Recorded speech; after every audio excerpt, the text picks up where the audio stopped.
I'm just gonna tell you right now, okay, I have not watched The Hunchback of Notre Dame. I never intend to watch The Hunchback of Notre Dame. But recently, I have done a lot of research into Disney's Hunchback of Notre Dame because of, I'm gonna butcher this, but I'm gonna try. Clopin Trouillefou. Or something. I'm just gonna say it the way it's spelled, and that's Clopin. My first exposure to this character, DVDs were just becoming a thing, okay? Disney released this promotional about Disney DVDs, and the first face you saw in that commercial was Clopin. He does his laugh, he throws his smoke bomb, and then instantly flips to Woody and Buzz. When I was little and I saw that character, I had no idea who he was. I liked how fluidly he was animated. I liked the colors, and I haven't thought about him since. Some 20-some-odd years later, I get invited to a D&D campaign. I don't know anything about D&D, because I've never played it. I thought that it would be cool to play it, but for some reason everyone's scared to play with me. We'll go into that later.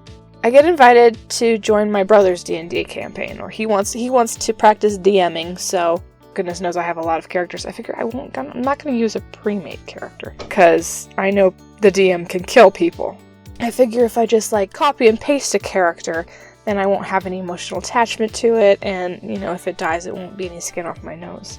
And my brother-in-law, who was also part of the campaign, he had a character who was very strongly based on Thorin Oakenshield from the recent Hobbit movie. I figured I would do the same, so I was flipping through Google Images, not really thinking much. Just looking at characters and trying to pick a husk to slap a name sticker on and throw into this D&D campaign, and then I saw Clopin again. With that came all the memories of my childhood. He's colorful, so that caught me, and the animation is just beautiful, so that caught me.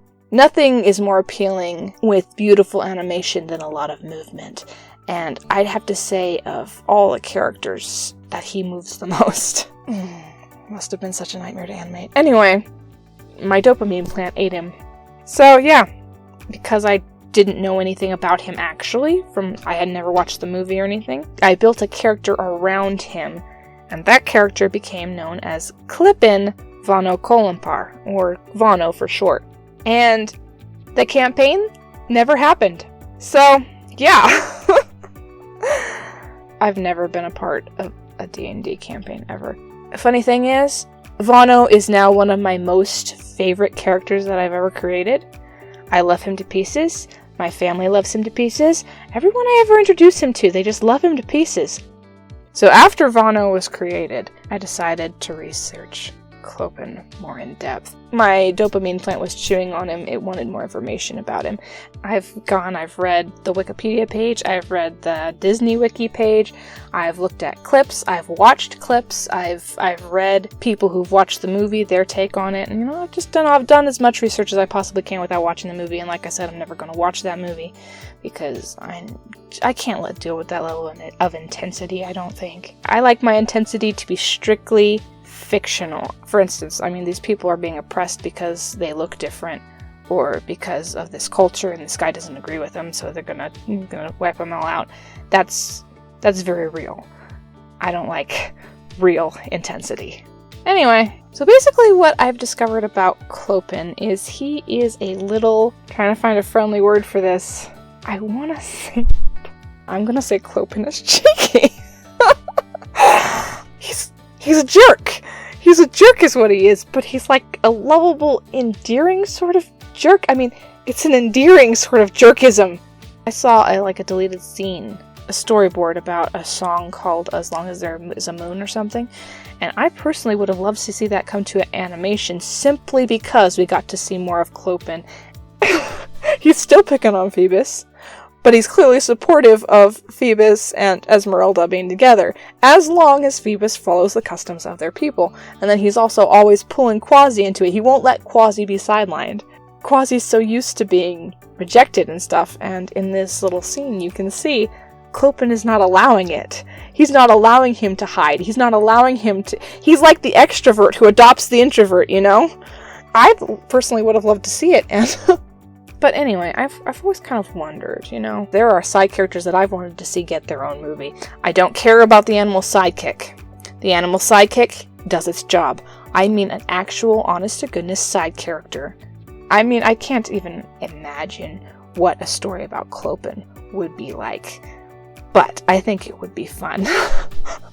Simply because he is so weird. I have watched The Hunchback of Notre Dame too, and I enjoyed that movie. There should have been a little bit more meat, a little bit more depth. I'm just gonna say it. I think Clopin should have had a bigger role. Not too big, because clearly we have Phoebus and Quasimodo and Esmeralda and now Zephyr, so there's a foursome.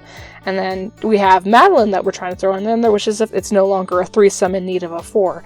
It is a foursome getting a fifth. So I don't think it should have been too big a role, but I do think he should have had a big-ish role, because, I mean, Zarouche is trying to escape through the catacombs, and who knows the catacombs better than Clopin? Anyway, but I enjoyed that movie. I think that's a movie that actually needed to happen. Madeline. I really identified with her. She was the first Disney girl character that I ever actually identified with, because she had short hair. And I have short hair. She was one of my favorites, actually, when I was a little girl. That's neither here nor there. Anyway, so I think I'm going to stop here. Thank you for watching, and remember, don't reply to trolls.